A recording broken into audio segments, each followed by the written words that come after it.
So we're just recording now. So welcome back, everybody, to our Business Essentials webinar, particularly SME, so small and medium-sized enterprises.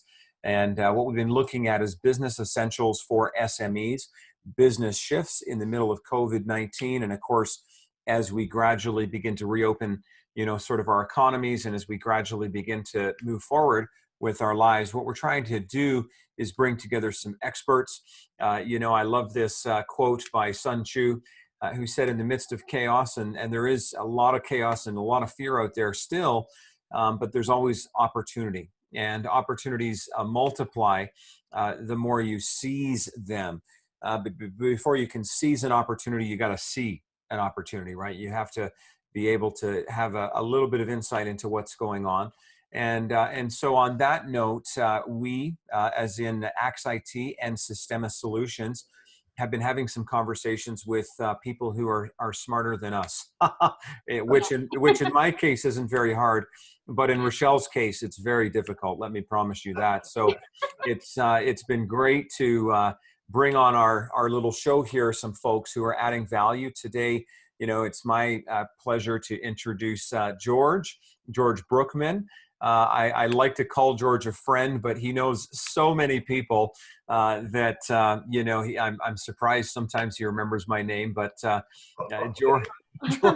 George is, he's well known in Calgary. He is currently the CEO of Western Canadian Digital Imaging. And of course, some of you would know about 8, 9, 10 years ago, George, you guys built your brand new building in Inglewood. Yes, we did. And it's a beautiful building, state-of-the-art facility. They didn't, scrimp on quality, though they did everything very efficiently.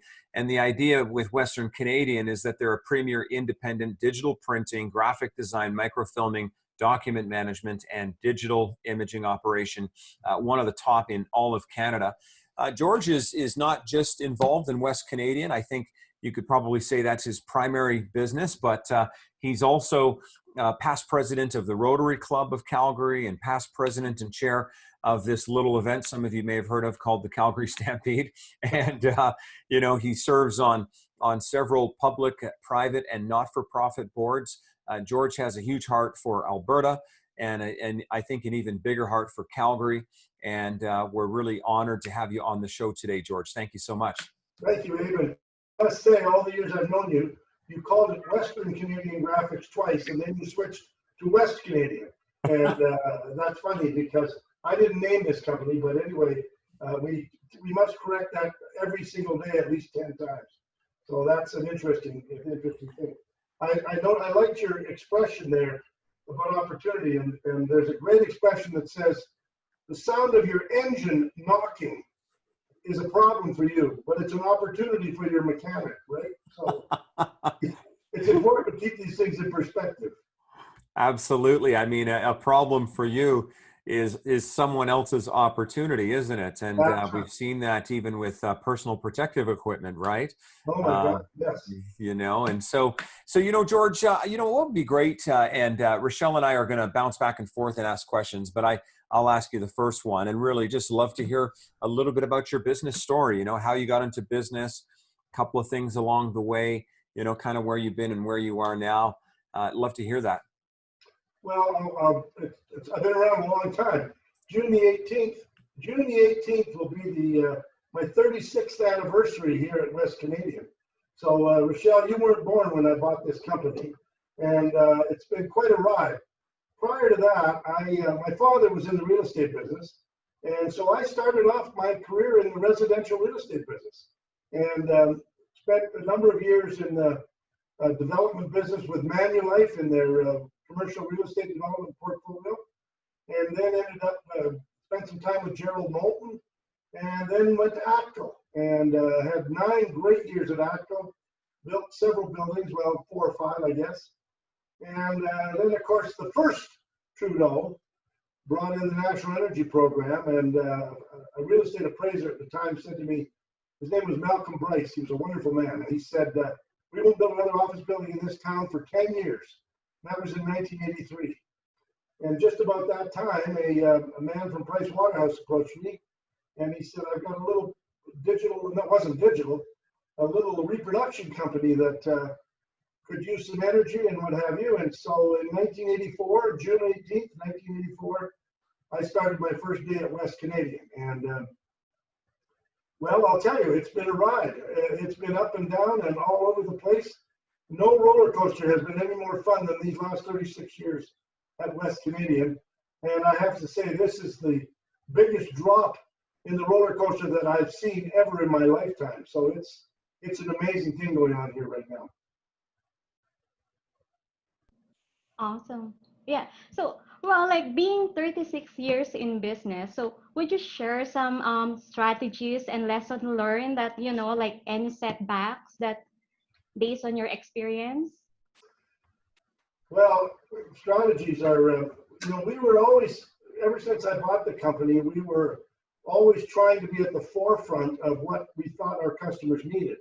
We were the first company to go, and I bought a big digital printer in Japan in about 1992, and when the machine arrived, all the instructions were still in Japanese, and nobody knew how to run it.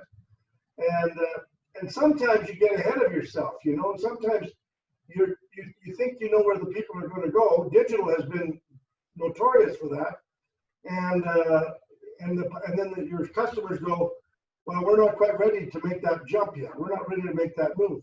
Yet if you're not there, then they wonder why you're not keeping up. I've often told the story of us buying a big printer for the plant here, and we were plugging it in and setting it up rather, and the technician said, oh, this is a nice machine, but you should see the new one. And this was like, I just bought the damn thing. It was $300,000. And he said, when you see the new one? I said, don't tell me that. So we tried to stay ahead of the curve in terms of technology.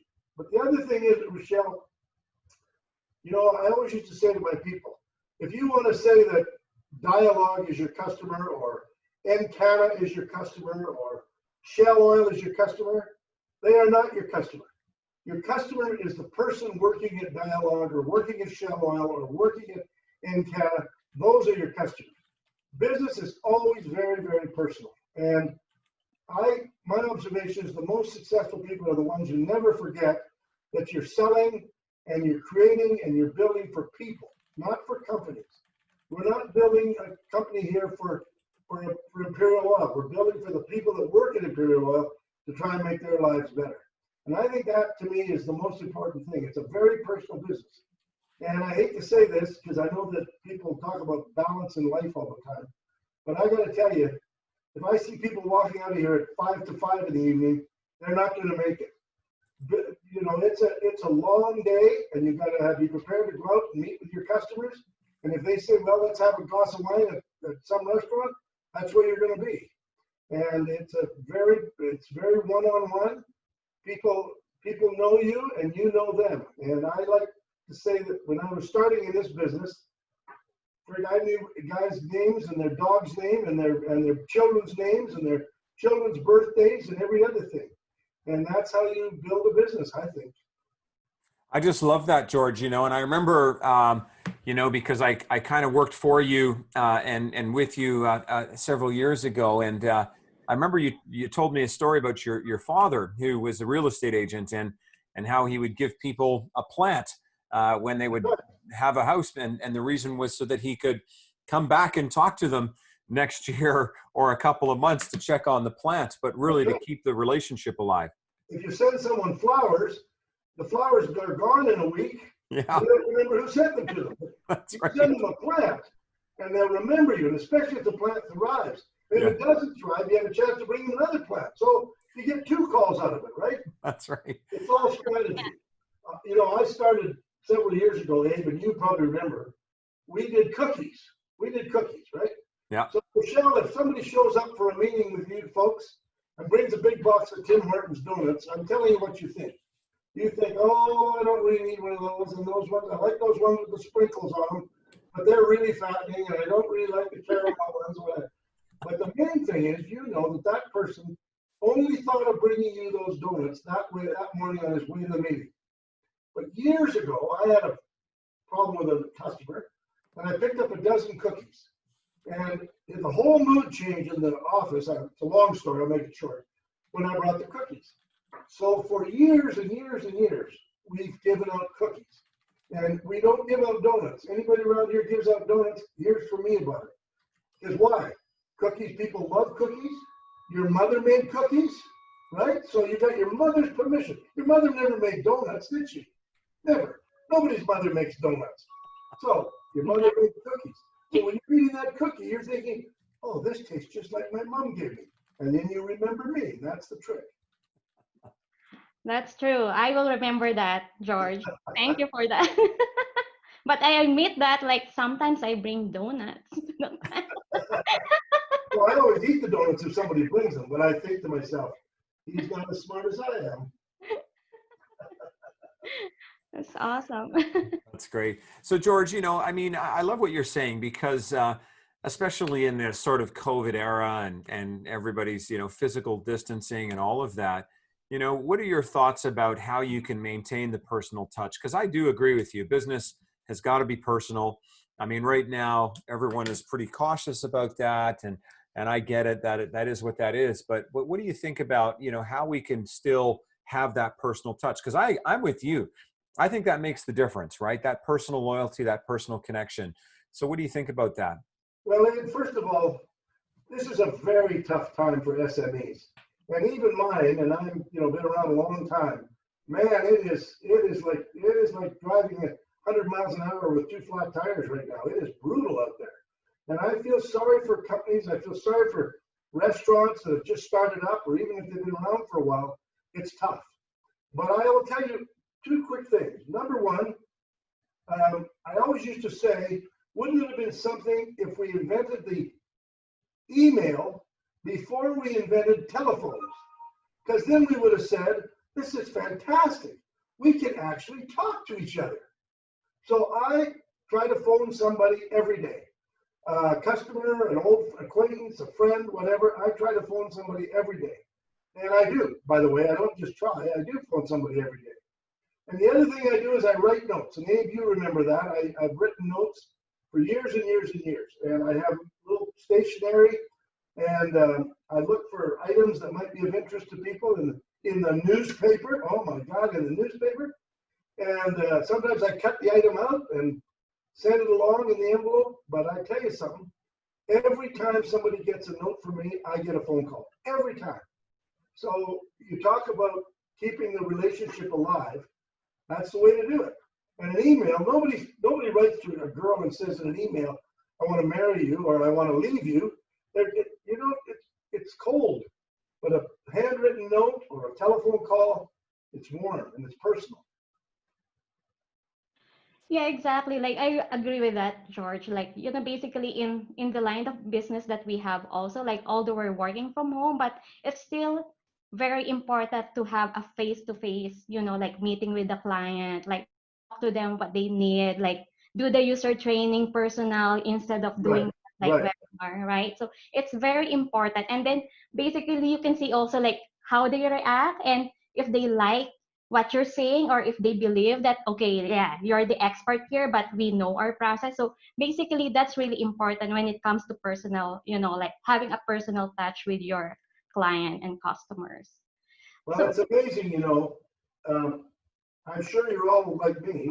When you come in the morning, you know, a lot of us just delete all those emails that say, here's a great offer for you, or here's a wonderful thing we're going to do for you, or hey, George, we're sure anxious to meet with you. We just delete them all. But you cannot delete a letter, a handwritten letter that has my name on it and on it. And if you really want to guarantee the outcome, you put a stamp on it. That's an old trick. But I'll tell you, that's how you get people's attention. Yes, absolutely. Sorry, I had to take myself off mute. And on the Facebook Live here, George, we've got Susan Veris. You know Susan, of course. I love Susan. Yeah, she's saying hi. So Susan's great, and we're grateful for her and her great work. So George, both, I mean, I would say that Western Canadian is a technology company. Canadian, West, my bad. West Canadian. Sorry. Thanks for letting me correcting me on that because you know, the brain is not as agile as it used to be. But so West Canadian, you know, you're a technology company, really, and you know, for SMEs right now, you know, this is, like you said, it's a tough time. So what are your thoughts about technology? Because you've been through so many technological cycles and fads, and what do you think they need to do?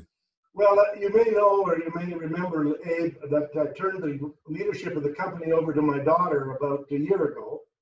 And I did that for a number of reasons. One was that, you know, it would take me all Saturday to change the background color on my computer. So I figured I'd better have somebody that actually knew what they were doing with computers. And we are moving ahead quickly. But one of the biggest challenges for small businesses, especially, is technology, is security. And we are really focusing on that right now because it's a jungle out there. And, you know, you never know. And customers, people that are relying on you, the last thing they want is to find out that they've been hacked or you've been broken into by somebody because you didn't upgrade your last computer. Hold on. And so it's really brutal out there, and so, you know, you've got to. It costs money, and that's the problem. But you've got to keep your systems up. You got to find a guy or a woman or a man that you really like when it comes to systems, and rely on them and meet with them regularly, and keep upgrading, because if you don't, you get left behind in a heartbeat.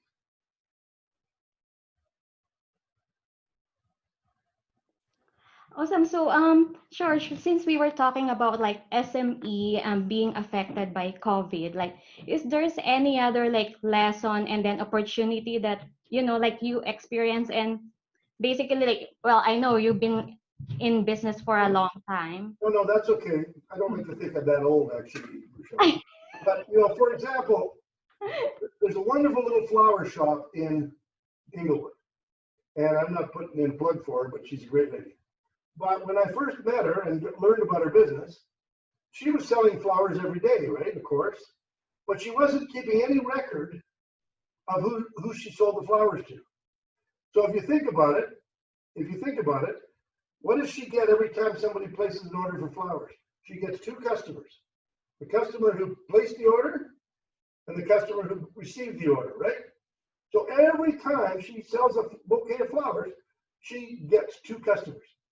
But she needed a little simple technology computer program so that every couple of months she could post that on Facebook and say, hey, we got a special, and make sure that those people that had bought her flowers and received her flowers knew it. And it's that basic, Abe. It really is sometimes just that basic.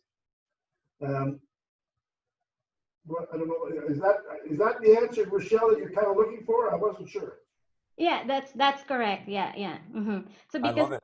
I yeah, love it. And so, George, I mean, you know, through all of the highs and lows, like, I don't know if you'd be willing to share this, but, you know, what's the dumbest thing you've done? You know, like the thing, you know, I know for me, if someone asked that question, I've got like 100 to choose from. So it's probably for you only one or two. I have 100, but one of the dumbest things I've done. Well, there's quite a long series of them. But I remember one particular one. We don't do microfilm anymore, actually. I mean, if somebody wants us to do something, we can scan it into a digital format. Otherwise, if they want it developed or something, we send it out. But we had a person working for us, and she was convinced that we needed a big camera called a step and repeat camera, step and repeat. And it was a very, very high speed camera. And I think it was about $275,000. So I marched over to my local banker and borrowed the $265,000. This is 20 years ago now, just for the record, or yeah, 20 years for sure. Maybe 25 years now that I think about it. And we bought this camera. Now it was used, but I was assured by everybody that this was the best deal I was ever going to make. So the short version of this story is the camera arrived. Today, I'm pretty sure it's in Chestermere Lake somewhere holding somebody's boat anchor. We never made one single print on that camera. It never worked for one single piece of film. And then we had to pay it off, right? So, and I had it sitting there, and we'd keep it all polished and nice. So if anybody came in, oh yeah, we got a step and repeat. But we never made a single image on that camera. And I think back about that, and I think about what color of Porsche I'd like to have. And that camera is my Porsche, and it's sitting in the Chestermere Lake, I'm sure. That's awesome. You know, Abe, the other thing you make decisions about, the number one toughest decision any SME makes is people. And you know, you get enamored with somebody, you get enamored with the story, you get enamored with the look, with the personality, and what have you. And I've always said, be slow to hire and slow to fire. But over the years, I was too darn slow to fire sometimes. And that's a tough thing. You know, in a company like mine with 350 people, somebody can hide out here for a while and not get caught doing nothing. But in a company that's got 6 or 7 people, everybody better be pulling their load. And if they're not, you got to make that decision. And, you know, you get emotional, right? SMEs, I know the people. I know that they just got married, or I know that they just had a baby, or it's a single mother. And these are tough. Oh my God, these are gut-wrenching decisions. But if you want the company to survive, you got to make the tough calls. Exactly. I'll take note of that, George. Like, so basically, like first, like, you know, like SME, as like we are starting at small, and then you know, like it's very really important, like, yeah, to be in the middle, like not being too you know, considering your people at the same time, right? So Right. when it comes to this, like some changes, how you and your company respond to changes? Well, I'm really glad Karen's making those decisions now, Rochelle, so I don't have to worry about it so much. You know, first of all, I can't overemphasize my belief in communication. And when I say communication, I don't just mean sending out an email once a week to tell everybody that, you know, we paid our electric light bill today. I mean real communication. And one of the things a story I tell is I say, you know, let's say I want to paint this office blue. So I bring in 4 people. I say, well, what do you guys think? I'm thinking of painting the office blue. And Rochelle says, well, I don't like blue. I'd rather you paint it green. And Abe says, well, green's kind of not a very exciting color. I'd like to see it painted beige, because that's Abe's favorite color, is beige. And somebody else says, well, let's paint it white with a red wall or something. I say, okay, thanks very much. I really appreciate that. And then in the end, I painted blue. And here's the point. People want to feel like they were heard. You don't always have to do what the group recommends. You cannot necessarily run a small company by consensus. At some point, you got to say, this is my money, this is my signature on the bank loan, this is my company, I'm going to make the decision. But you allow people to have input. And if they have that input, they feel better.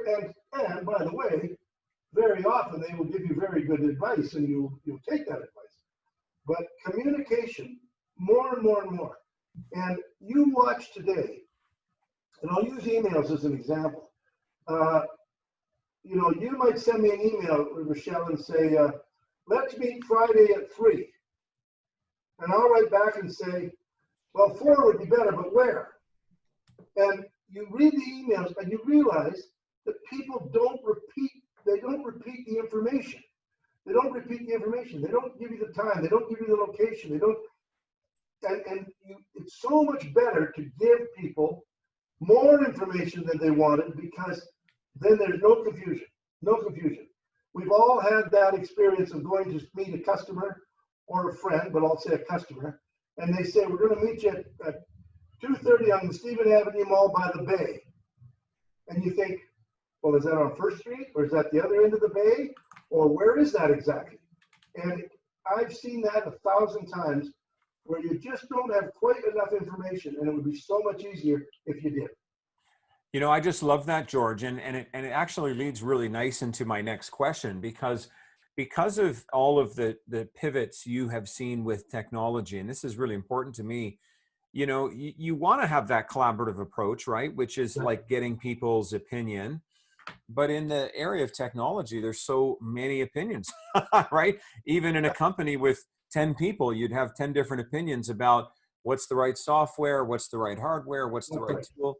So what are your, how can SMEs make technology decisions? This is a tough one because, they don't have the budget to hire, some big accounting firm to come and tell them what to do. So what advice could you give to them about how they can make good technology decisions? Well, first of all, there's 1,000 young people out there that are smart people, and you don't have to hire them on a permanent basis, but you can hire them on a help me with something. I've got a challenge. Okay. Yeah, but you need to build reliance and confidence in somebody, and feel that you're comfortable to phone that person and say, "Hey, Fred or Jane, I'm about to buy a computer. What do you think? This is the one I'm looking at. Come on down to the Chinook Center, and I'll buy you a beer if you tell me what you think about this computer." So, and they want to charge you too, but you need to have someone you rely on, because what you said, Abe, if you get 10 people in a room, you get 10 opinions, right?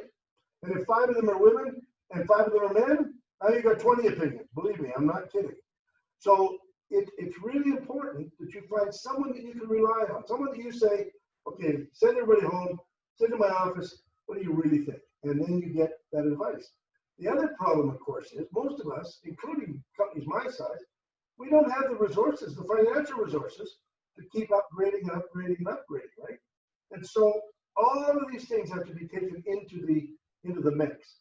Now you get a thing like what we're going through right now with COVID. I mean, half the downtown is empty. The other half are working from home. It's a nightmare right now. It's a nightmare. And so we just got to hang on and squeeze our knees and hold on to the railings and hopefully get through this roller coaster. Yeah, that's awesome, George. So you mentioned about resources earlier. So when it comes to like small, medium enterprise, like do you have any advice or like critical resources that we can access? I'm not sure. Just repeat the question again, just so I know what you're saying. Yeah, so when it comes to like resources, like especially for small, medium enterprise, like do you have any advice that like any critical resources that we can access? Well, Rochelle, I've been doing this for a long, long time, and I have learned that if I phone up somebody and say, "This is who I am, and I want to sit down and talk to you about something," no one says no to me. Well, that's not fair, but 99% of people don't say no to me. And I might phone and say, "I'm not trying to sell you anything. I just want to get your opinion about something." And by the way, human beings love to give their opinions, right? That's why we all love to fill out surveys. Whoever did Survey Monkey had to be the smartest guy in the world, because now we get surveys every other day, and there we are all checking it off. Do you prefer green? Do you like white? Everything. People love to give their opinion, and they love to be thought of as experts. And you build a little framework of people that you can talk to, and that's the best advice I could give you. If you want to start a flower shop, go talk to another flower shop owner. Now, I wouldn't suggest you talk to the one next door, but go up to Edmonton and talk to a flower shop owner and think you've opened one in Calgary, and what do you think? And they'll tell you what to do, and they'll give you a supplier name, or they'll give you the software they use. It's just the way the world works around here. I just love that, pull on some resources, get to know people. I mean, that's the other thing I think that's so important. I mean, most of the time, if you have a remotely healthy network, yeah, the solutions you need are right there, but so maybe we're afraid to ask. Maybe we don't have a healthy network. Maybe we don't know any better, right? So this is really good advice. Abe, every one of us believes that we're the only one that has a problem. Yeah. Nobody else has the problems we've got. Nobody else is short of cash.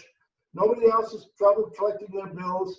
Nobody else's wife is leaving them, or their girlfriend is breaking up. Nobody else, the dog died. Nobody else is that, just me, right?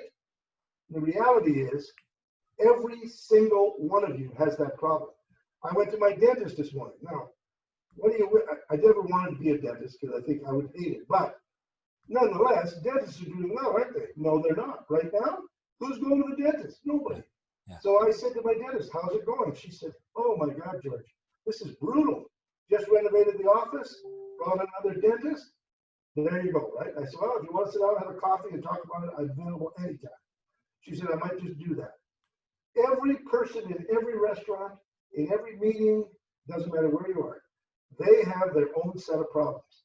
And by the way, a lot of them will be identical to the ones you've got. Yeah. I think that's great, great advice, George. And, you know, never ever judge by the cover because like you said, we're all in it and this is a challenge. And so George, thanks for taking your time with us today. This has been great. I know I've learned a lot and it's brought back some great memories. Tell us, you know, how can we get more information about what you guys are doing?